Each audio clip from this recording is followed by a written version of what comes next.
Papua adalah pulau yang terletak di ujung timur Indonesia yang terkenal akan kekayaan alamnya. Dan Papua merupakan pulau terluas di Indonesia. Luas wilayahnya mencapai 316.553.000,7 km². Berdasarkan sensus penduduk tahun 2000, jumlah suku di Papua berjumlah 1068 suku. So, tambahan buat teman-teman di luar Papua, terutama di Jawa yang sering bertanya, coba bicara soal bahasa Papua.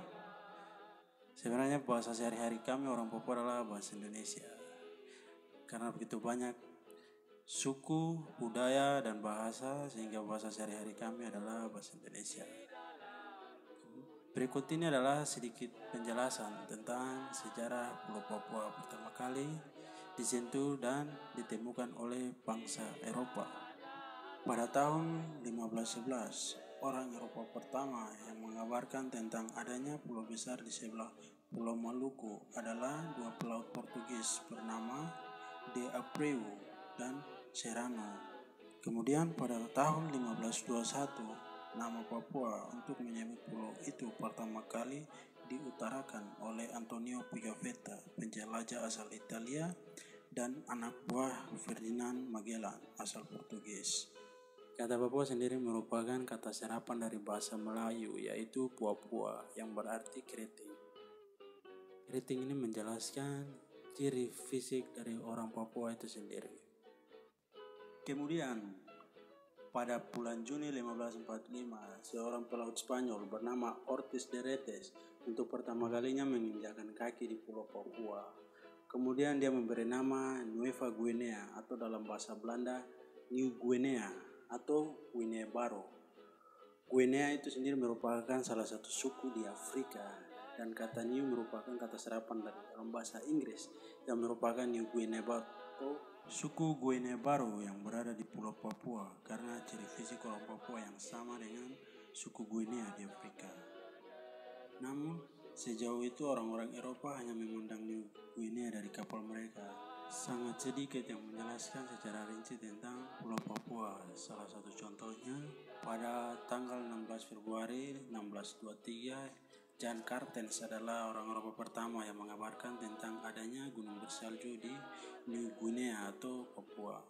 Saat itu ia berada di perairan Laut Arafuru, karena saat itu tak ada saksi lain yang membenarkan pandangan Cartens saat itu, sehingga informasi itu dianggap mitos selama 2 abad berikutnya. Sehingga cerita Cartens saat itu soal gunung salju hanya dianggap mitos dan menjadi dongeng selama 2 abad dan menjadi dongeng populer di daratan Eropa. Mereka menganggap bahwa cerita Cartens itu adalah dongeng karena tidak mungkin ada salju di daerah tropis yang tentunya cuma memiliki 2 iklim, yaitu hujan dan panas. Dari pelaut Spanyol inilah gunung es itu diberi nama Cartens hingga sekarang. Dan kemudian penjelajah berikutnya yang menginjakan kaki di Pulau Papua adalah Louis Antoine de Bougainville, pelaut asal Prancis. Pada tahun 1768, di tengah pelayarannya mengelilingi dunia, ia menyusuri pesisir utara New Guinea. Namun karena daerah itu adalah daerah rendah yang dipenuhi dengan rawa-rawa dan tandus, ia dan anak buahnya tidak tertarik untuk mendarat. Tapi dari kejauhan dia matinya gunung-gunung yang ditaksirnya yang memiliki ketinggian lebih dari 5.000 meter. Kemudian salah satu gunung yang dilihatnya itu yang kemudian disebutnya Gunung Cyclop. Dari Pulau Eropa inilah akhirnya Belanda menaruh perhatian kepada Papua. Saat itu Belanda menguasai Kepulauan Maluku dan Kerajaan Tidore, sehingga ia tidak rela pulau yang tidak jauh dari daerah kekuasaannya itu dikuasai oleh bangsa lain.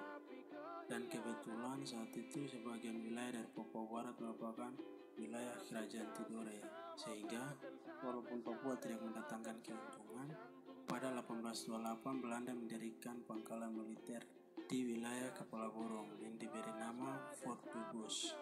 Namun pada 1838 dibongkar dan Belanda hanya melakukan patroli kapal perang untuk menumpas perampok dan memasang patok sebagai daerah kekuasaan Belanda.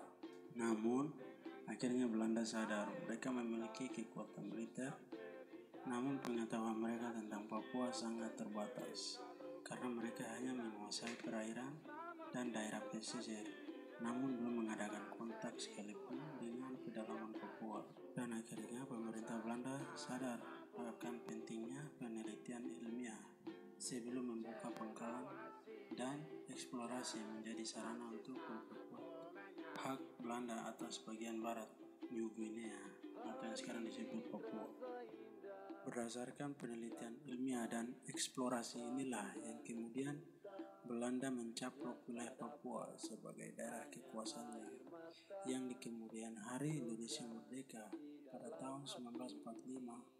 Wilayah Indonesia hanya dari Sabang sampai ke Maluku, sedangkan Papua masih menjadi milik Belanda. Namun, di kemudian hari, pada tahun 1969, dilaksanakanlah PPRA atau penentuan pendapat rakyat, yang mana hasil dari pemilihan ini Papua sah menjadi bagian dari Indonesia. Dan yang terakhir adalah Alfred Russel Wallace, adalah seorang naturalis, penjelajah, geografis, antropolog, dan ahli biologi dari Britania Raya, Inggris. Alfred penasaran dengan cerita dari Sultan Ternate dan para pedagang dari Papua tentang cendrawasih, burung yang memiliki bulu sangat indah dan hanya ada di Pulau Papua. Karena penasaran, akhirnya tanggal 25 Maret 1858, Alfred berangkat bersama 4 pembantu. Akhirnya mereka tiba di Pulau Mansinam dan dia terkejut bertemu dengan 2 orang kulit putih, yaitu 2 misionaris asal Jerman, yaitu Otto dan Gessler di Pulau Mansinam. Selama di Dore atau di Manokwari, mereka melakukan eksplorasi untuk mencari jenis-jenis flora dan fauna, dan target utama mereka adalah cendrawasih. Namun karena daerah Dore sangat ekstrim, sehingga mereka sulit menjangkau daerah pedalaman, sehingga iklim yang kurang mendukung, sehingga mereka lebih sering menghabiskan waktu di gubuk atau pondok mereka karena mereka sakit demam, dan 2 di antara anak buahnya meninggal dunia karena terserang penyakit malaria. Sehingga Alfred memutuskan untuk mengakhiri perjalanan itu dan memilih balik ke Ternate. Dari perjalanan itu dia hanya mendapatkan beberapa spesies cendrawasih, kurang lebih 5 spesies yang ia dapat. Itulah sedikit ulasan tentang sejarah Papua. Semoga video ini dapat mengedukasi teman-teman semua. Jika ada kritik dan saran, silakan dimasukkan di bawah kolom komentar.